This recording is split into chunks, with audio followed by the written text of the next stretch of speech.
you to explore.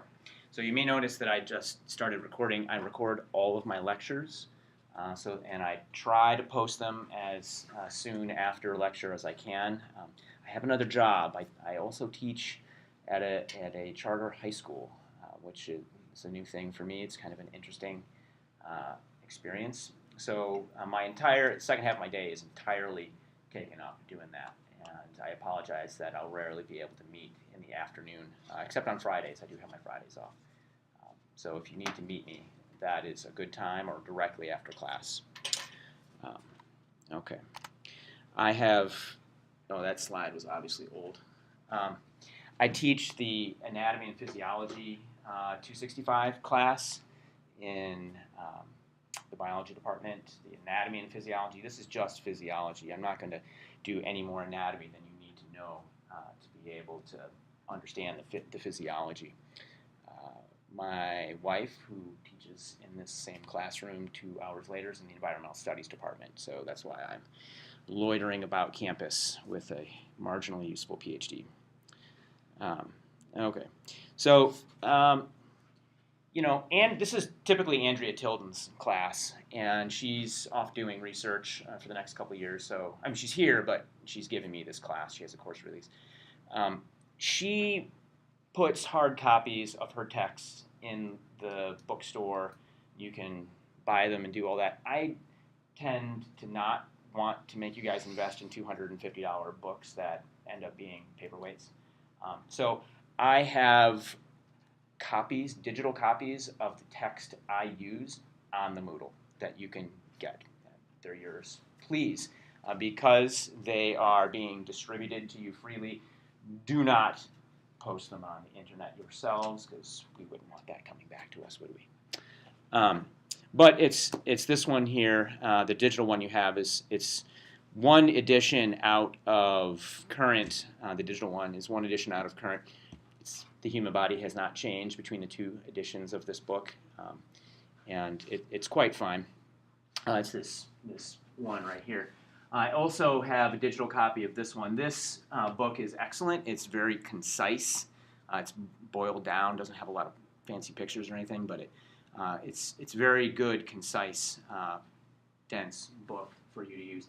And then here is the Frank Netter Atlas of Physiology.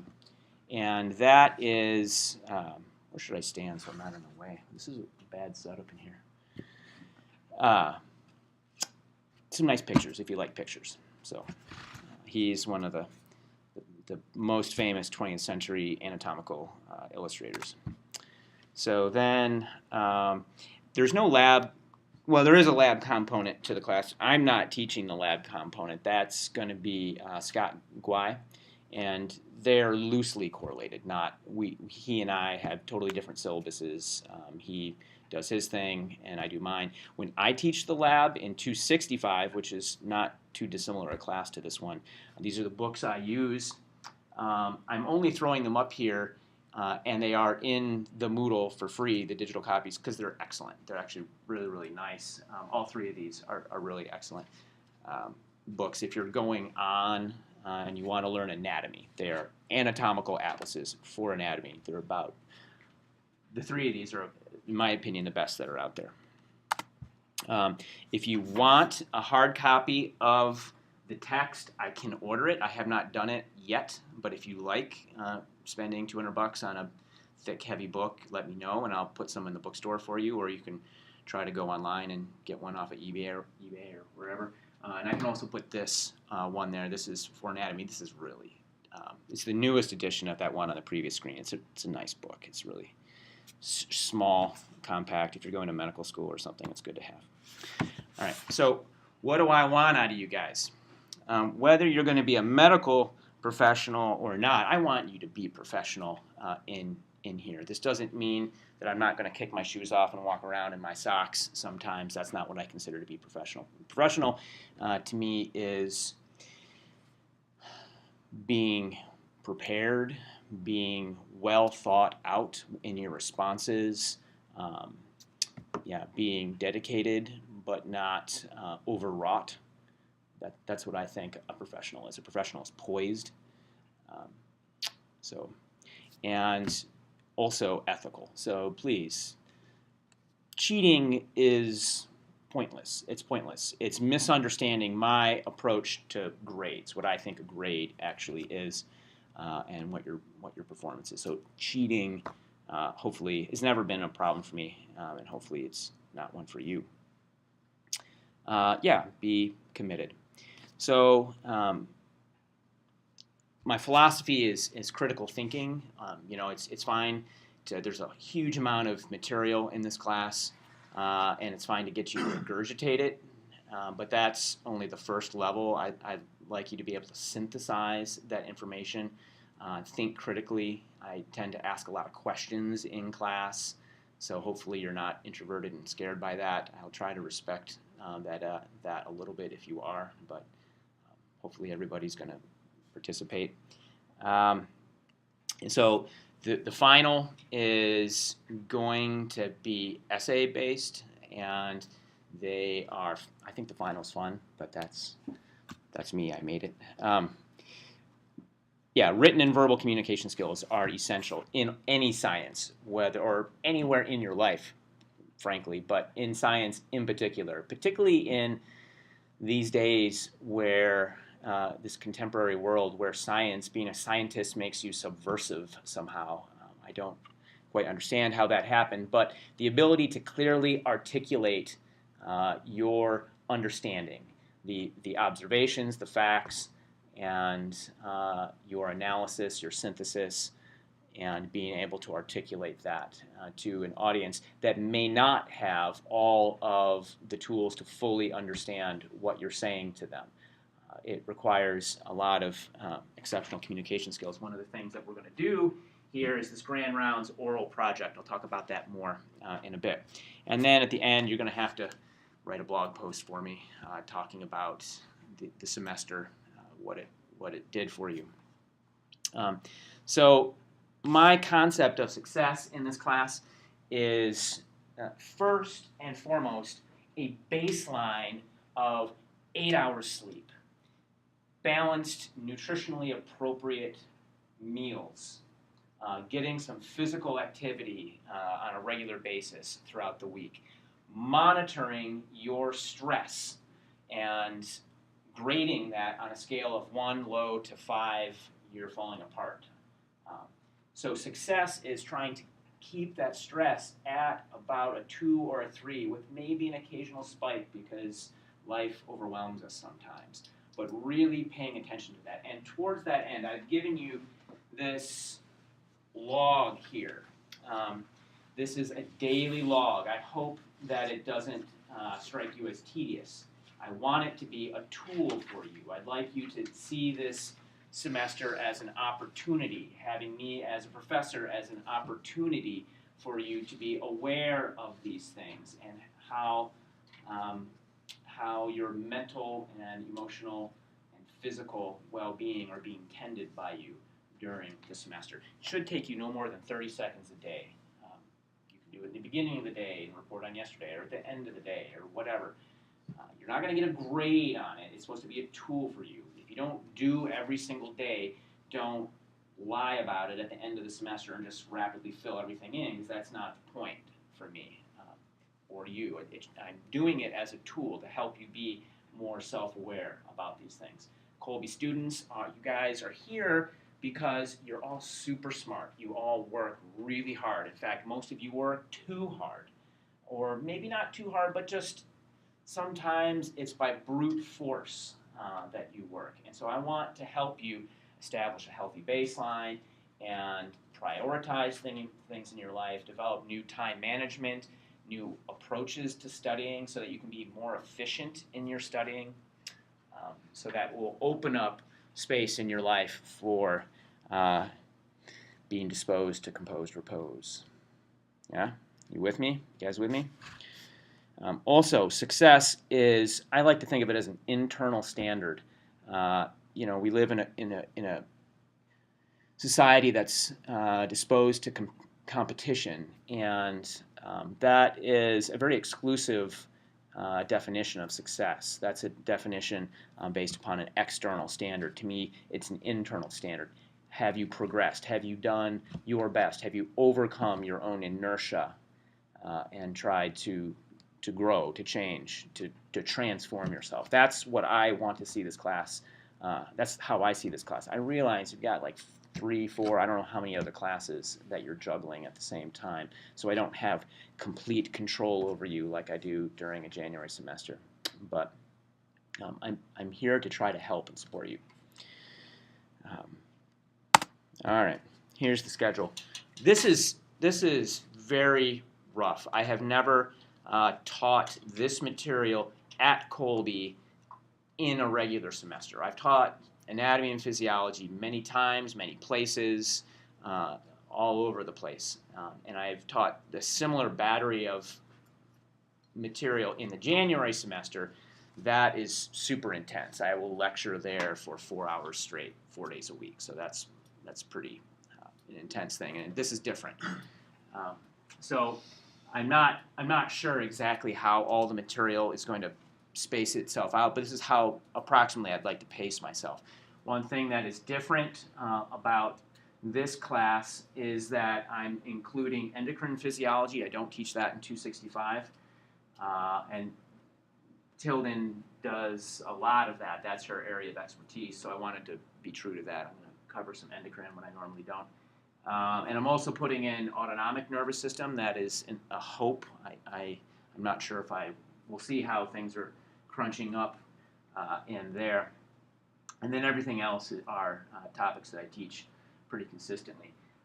The readings are very specific up through here, but then some of these I get a little bit more vague. There may be stuff in that text that I haven't cherry-picked at that point in the semester. Hopefully you're getting better at scanning the book and figuring out what's important. This is actually a joke. I don't need you to read that in spring break, but you should if you are looking for a good book during spring break. It's an excellent read. I will talk about him in the lectures on CNS, PNS.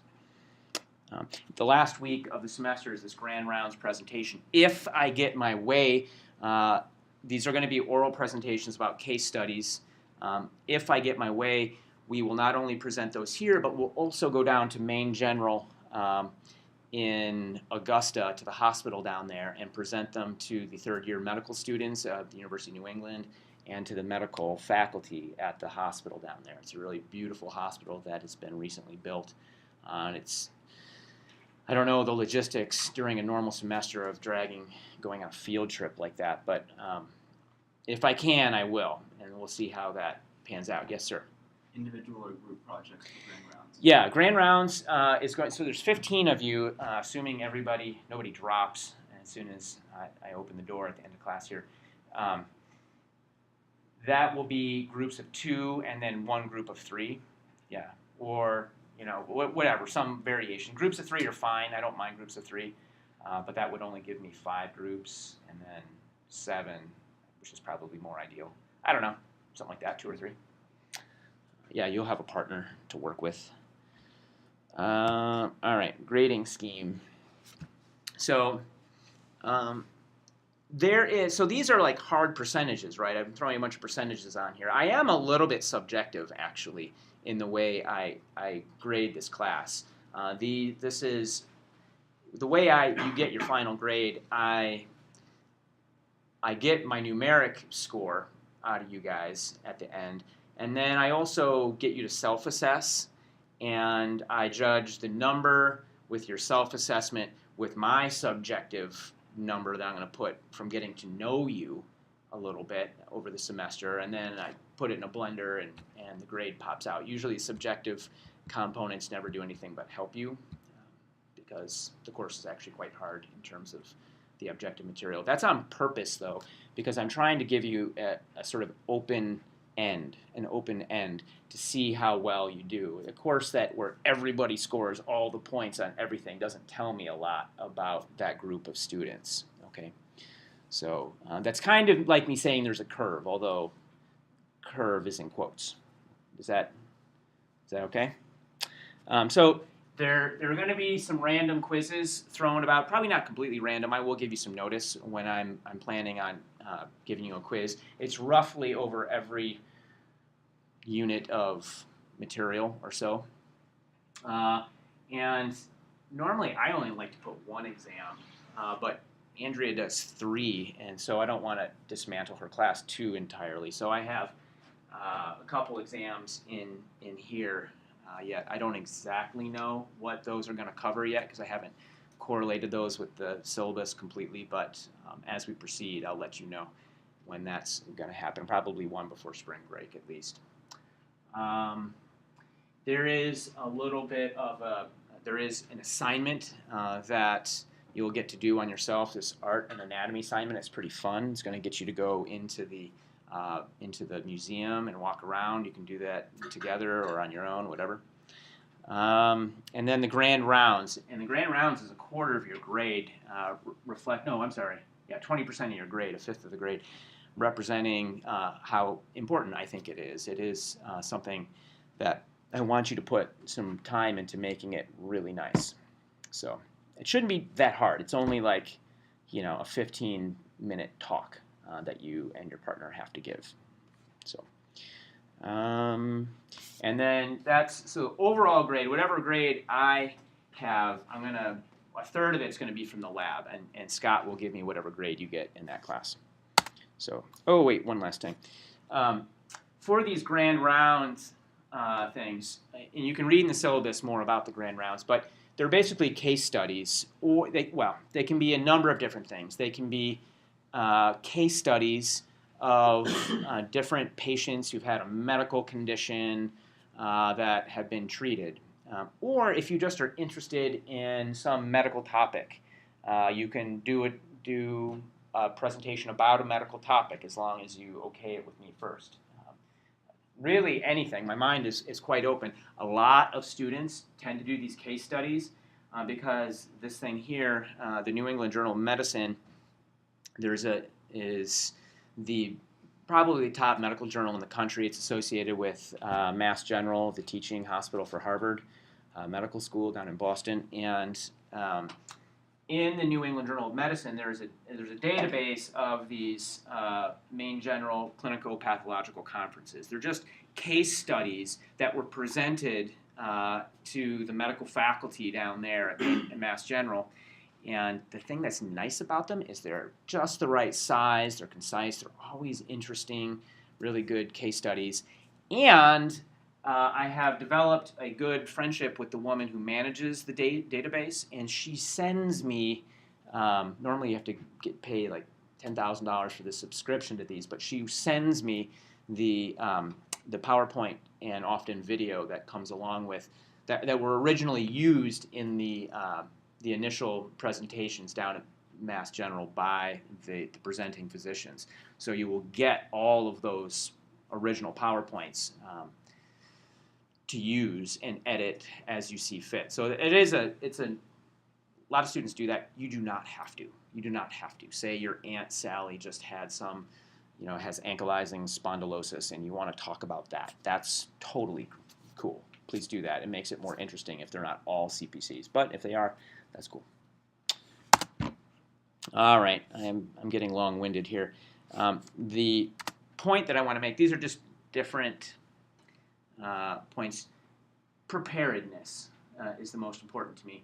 So this is why I gave you that quiz here. I just wanted to see if I did send an email out yesterday. Did anybody look at the slides for today? You did. Good job. Good job. That's how you get more out of class. That's how you get more out of me and out of yourself, is come prepared to class. Really come prepared. And this is not for me. This is for you for the rest of your life. You want to be, you want to stand out. You want to be as effective as you can while still maintaining your poise, your calm collectedness. Then show up prepared, because that will make you stand out. Seriously. My wife, I watch her on all these search committees trying to hire people. They get impressed when somebody shows up for the interview having looked at all of the faculty that they're going to meet and having read some of those papers, et cetera, et cetera. That person was prepared. They stand out. All right, please Learn how to look ahead, to anticipate, to manage your time, to become prepared. You guys are all smart. You have the skills to get here, but continue to develop those skills. Continue to grow. Okay? Be prepared. Be enthusiastic too. Whoops. I think enthusiasm is one of my traits, and I try to give it to you as much as I can. This is a cool topic that we're going to get to study. I don't know. I have all kinds of different study skills and time management suggestions. If you need help managing that kind of thing, please talk to me. But I do like this. Every study session, spend a third of your time looking over what we just did in class. Spend a third of your time going back over material in the whole unit that you didn't quite understand. Taking your cues from a list of concepts, make a separate set of notes, a list of concepts that you don't understand as you're going through. Be honest with yourself. Do you not understand this? Make note of that so then you have that list. That's gold for you. And you use that. And then a third of your time, if you're only studying for an hour, spend 20 minutes looking ahead, just looking over the PowerPoints that I'm going to list in the Moodle for the next class. You can watch lectures. It's not from this class, but it's from another class that covers roughly the same material, and it's me. So it's not going to be, I don't have radically different stories to tell you about the kidneys. You can watch that if you want to ahead of time. I will post all the lectures so you can go back and hear what I said as well, if that is helpful to any of you. If you're sick, stay home. You can watch the lectures at home. Okay? Yeah, if you're sick, get healthy. That's your number one objective.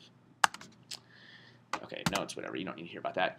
So this, I already told you about this. Right. So if you need some kind of physical activity, I do teach Ashtanga down at the Millet House on Wednesdays at 5:30. It's a type of yoga that I learned when I lived in New Zealand. And the nice thing about it is it's the same sequence every time. So it promotes self-practice. You can learn the sequence, and you don't need to go to a class if you're just trying to figure out how to get a vigorous yet meditative physical practice. Okay, there's half the class. So I'm going to get into the actual material. How finely crafted this ship of fools, sail and beam, fleeting flesh and bone. All right, we are, as I initially alluded to at the beginning of class, part of a noble human tradition. And when I say human, this is not just something owned by the Western world. The entirety of humanity during its history has wondered and tried to understand the functioning of the human body. Here is the most ancient extant medical text from Egypt, the Edwin Smith papyrus. Edwin Smith, the guy that rediscovered it, got to put his name on it, although I'm sure that's not what the Egyptians called it, dating back over 3,600 years ago. 3,700 actually, right? Yeah, 3,700 years ago. My God, almost 4,000 years. That's staggering to me. A medical text from almost 4,000 years ago. Whew. Maybe we should count the years differently than we do. All right. So Hippocrates, however, is often cited as being the father of medicine. Certainly this is a Eurocentric concept, but any physician in the United States, at least, takes this Hippocratic oath. And the Hippocratic oath was the oath established by Hippocrates, urging physicians to seek natural causes for disease rather than the will of the gods. You got sick and died because Zeus was mad at you prior to Hippocrates. He said, yeah, it's not exactly how it works. There are actual natural physical causes to your illness. So you can see a Byzantine manuscript of the oath. It was has been guarded throughout the ages. Well, Aristotle, this thing with Hippocrates was causing some chaos, right? Because the gods, are they dying? What is happening? He said supernatural causes of disease are teleologi, and natural causes are physiologi. So there's two. We can't just completely exclude the gods altogether. He was trying to reconcile this cultural war. And he also believed that the complexity of life he's reductionist. There are these simpler parts. Now, you can scribble all this down. I am not going to test you on any of this history. This is entirely for your edification because you are intellectuals in an academic environment. He made some mistakes, though. He said that nerves were controlled by and originated in the heart. And these actually weren't nerves, they were ligaments. But despite that, we still love Aristotle. Okay. Galen. I'll talk about Galen repeatedly. I'll come back to this guy. This guy was pretty interesting character, amazingly intelligent, made phenomenal discoveries in human anatomy and physiology. But he was also kind of a cold-blooded dude, and so we'll talk about that in a bit. The reason he was able to do this is because he was a physician to the Roman gladiators. I told you that dissection of humans was prohibited in his time. Well, but he was a physician to the gladiators, so these guys would just get hacked up and have their guts ripped out by a lion or whatever, and then he would have to deal with them. And so he got to see quite a bit of anatomy. And he would supplement that with the section on animals, which was no problem back then. For him, science was a method, not just a body of facts. It isn't just knowledge. Science is a method by which you come to a deeper understanding. That's a huge insight. And he put the smack down on Aristotle, though disparaging those who know nothing of what is to be seen in dissection. I have shown in my book on the teachings of Hippocrates and Plato that the source of the nerves of all sensation and the voluntary motion is the encephalon, or brain, and the source of the arteries and the innate heat is the heart. That was like a little plug for his book there. You can find it on Amazon. Not to have you think that it was only the people of Greece and Rome, the forebears of European intellectualism, that were important. There was this guy, Avicenna. This fellow was remarkable. He was really remarkable. And I don't know, they can't let him be remarkable on his own, but he is called the Galen of Islam. To me, that is a little bit disparaging because Galen was kind of a nasty guy.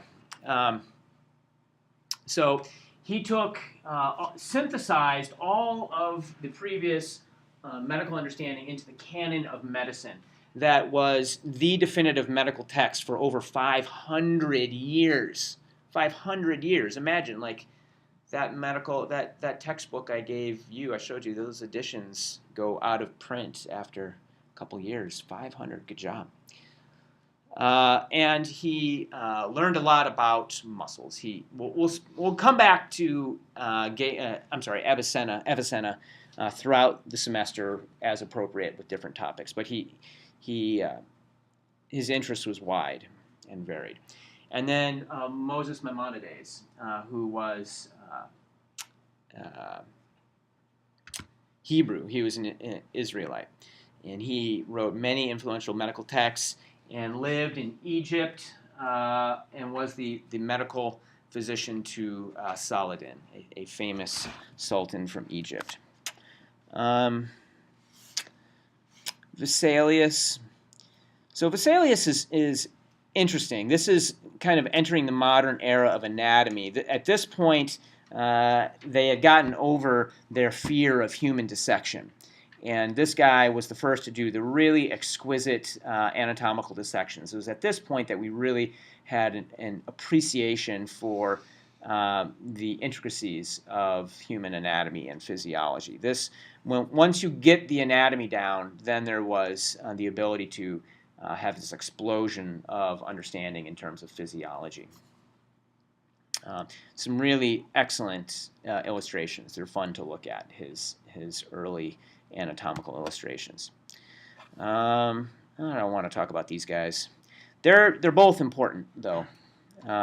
Particularly Harvey. We'll talk. I'll come back to them when I get to the cardiovascular chapter. It's not that I'm ignoring them completely. Robert Hooke was also very important because there's this hierarchy of life that maybe you have. So who here has taken Gen Chem? Anyone taken general chemistry? Okay, and has anybody here taken biology? Yeah, okay, good. Are there any environmental studies majors here? You, okay. Yeah, you're going to eventually take those classes, right? You've maybe taken some.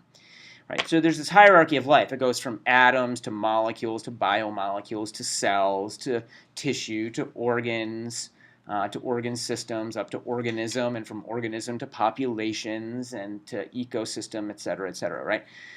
So, and your education is roughly structured in that way, right? We give you general chemistry at the very beginning, so you know what the most fundamental units are, and then we proceed forward from there up the hierarchy. Well, this guy helped us establish the cellularity of life, the importance of cells, and how so much of physiology is based upon the function of cells.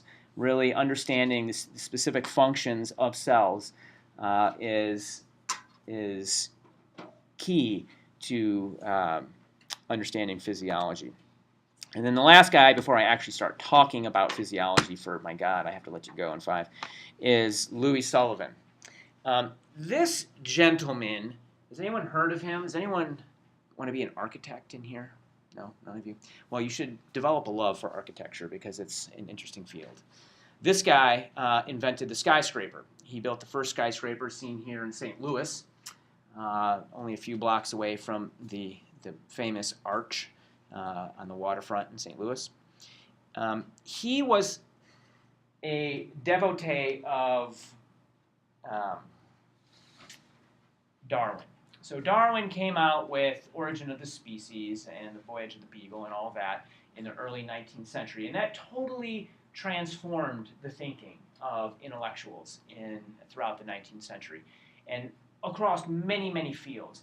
This guy, an architect, was strongly influenced by Darwin. And he comes to make this statement in this book that he writes about buildings called The Tall Office Building, Artistically Considered. In 1896, he says, "It is the pervading law of all things organic and inorganic." Not just buildings, but things that are alive. It's the pervading law of all things organic and inorganic, a fundamental principle of the universe, a fundamental organizing principle of all matter, that of all things physical and metaphysical, of all things human and all things superhuman. So he even took it into this sort of metaphysical range, of all true manifestations of the head, of the heart, and of the soul, that the life is recognizable in its expression, that, here's the take-home, that form ever follows function. This is the law, that form ever follows function. So this is the first time we get this concept that the structure-function paradigm. Any of you taken biochemistry or had any biochemistry? A few of you. I'm sure you've heard the term, that form ever follows function, structure-function relationships. That the function that a structure needs to serve is dictated, or dictates, I should say, the structure that it has. Whatever the structure has is going to lead to the function. There's this tight coupling between anatomy and physiology. Anatomy being the structure of whatever we're talking about, whatever system, and physiology, the functioning of that system. This class is all about functional human physiology. All right, so that's that point right there. So when I say anatomy, there's gross anatomy and there's microscopic anatomy. Gross anatomy is what you can see macroscopically, like muscles, bones, eyeballs, toes, etc. And microscopic anatomy is what Robert Hooke was looking at through his microscope, the cells, histology. Physiology is how these structures are functioning. And this includes chemistry, biochemistry, genetics, the overall biology of humans. All right, so the hierarchy of complexity, the level, yep, I'll let you out in just a minute. I mentioned this just now, so it goes from atoms up through this hierarchy of life that your science education has tried to mirror. And we probe these different levels with these different techniques. So here's a logarithmic scale of the size of each of these levels in the hierarchy, spanning, 2, 4, 6, 8, 10, 11 orders of magnitude on a logarithmic scale. You can use the unaided human eye. This is gross anatomy, okay? And then all the rest of this is microscopic anatomy. And we have light microscopes, like I don't know what Scott does in the lab, but hopefully he'll stick your face in one of those and you'll get to look through a light microscope. But then they have these high power electron microscopes, which reveal with often startling detail some beautiful images. So here is the answer in the last minute of class to the first question I asked you. And this is the organ systems.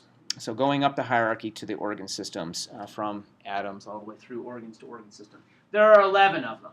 The integument or skin, the skeletal system, the muscular system, nervous system, endocrine, cardiovascular, lymphoid or your immune, the lymphatic system that carries the white blood cells and fat, the respiratory system, digestive, urinary, and reproductive systems.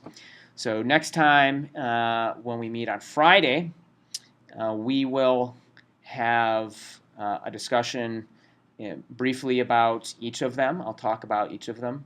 And then I will define homeostasis, and I'll start to talk a little bit about an example. I'll give you an example of homeostasis, which is calcium homeostasis, and we'll begin to talk about that in more detail. In the meantime, I want you to begin by finding yourself a partner.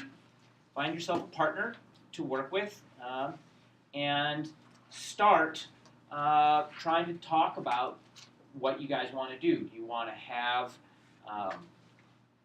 some sort of topic? Do you want to do a case study? If you want to do a case study, spend a little time, maybe over the weekend or between now, whenever you get a chance. There's a portal on Moodle, and there's an assignment portal on Moodle where you will submit just your suggestion for what you want your case study to be. You can look at the date. I forget the date that I put on there, but it's coming up. So you put your topic in. I think you have a couple weeks, actually, to pick a topic. So there's no rush. Take your time. Find a good topic. And then you'll write up what that topic is. And if there's whatever reference you're using, if you have if it's one of these case studies, attach that PDF. If it's something else, put whatever references you have in there at the file so I can read them and make sure that it's not meta-science, that it's a worthwhile topic. Good?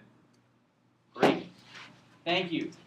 I am honored to have you all here. Thank you for taking my class. Are there questions? No? Right.